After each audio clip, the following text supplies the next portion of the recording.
para tomar a interpretação da Bíblia, quem é o serpente que falou com Eva? 12:9 de Apocalipse. E foi precipitado o grande dragão, a antiga serpente, que se chama o Diabo e Satanás. O Satanás é o serpente, o diabo.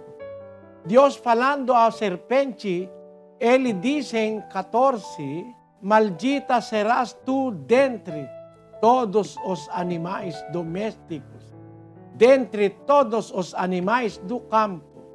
Em versículo 15, porém inimizade entre ti e a mulher, entre a tua descendência e a sua descendência.